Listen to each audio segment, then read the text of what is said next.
to our teachers and our admin staff, to our principal, Ma'am Teresita B. Antonio, to our guest speaker, Ma'am Maricar Samson. Today is a day of celebration, reflection, and gratitude. Standing here, I am filled with so many emotions.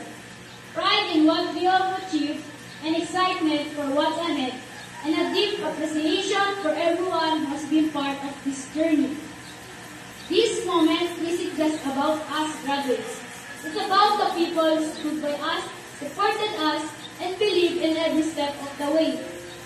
First and foremost, I want to thank the two most important people in my life, my parents, Cheryl Espinosa and Angelito Espinosa.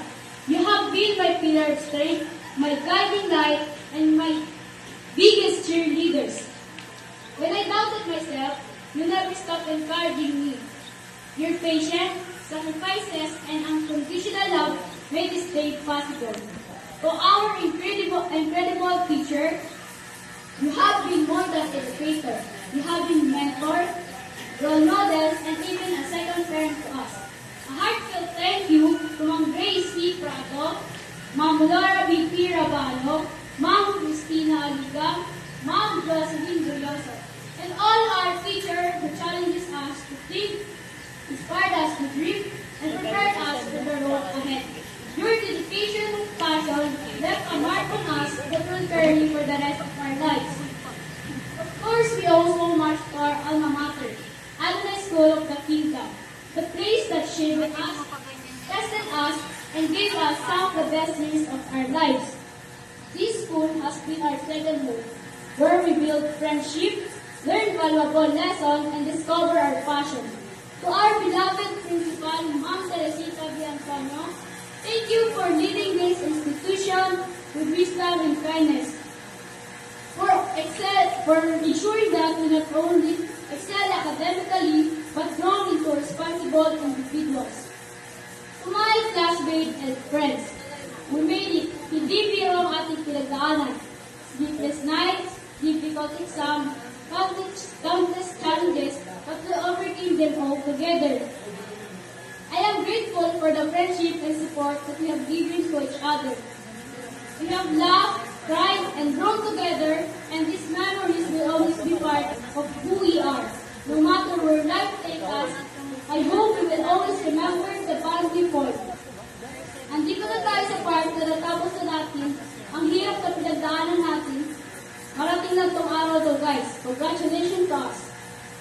To my dear advisor, Sir Vince A. Aguilar, thank you for being more than just a teacher. You have been a mentor, my guide, and our source of encouragement to all of us. Your patience, wisdom, and kindness help us through many challenges. Maraming salamat sa inyong walang sawang paggabay at paniniwala sa amin. Hindi namin makakalimutan ang iyong mga payo na nagsilbing inspirasyon sa amin. Masaya ko kasi kayo ang nag-advise ko sa Vince. Thank you for all of your support. Hanggang sa muli, again, thank you, Sir Vince. Above all, I want to give my deepest gratitude to our Almighty God.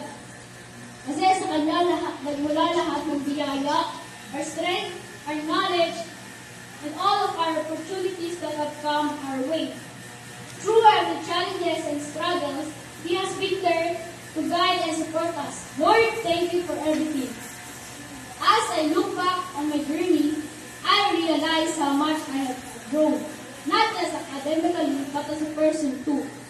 The sleepless nights, the countless come, and the moment of doubting, they all led this moment. As I go to the next chapter, I remind myself and everyone here, success is not just about intelligence, it's about perseverance, hard work, and faith. Graduation is not the end, it's only the beginning. We still have many things to face, many challenges to face, and many more lessons to learn. But with the love of our families, the guidance of our teachers, and the support of our friends, and the grace of God, I know that we are all capable of achieving great things. Once again, from the bottom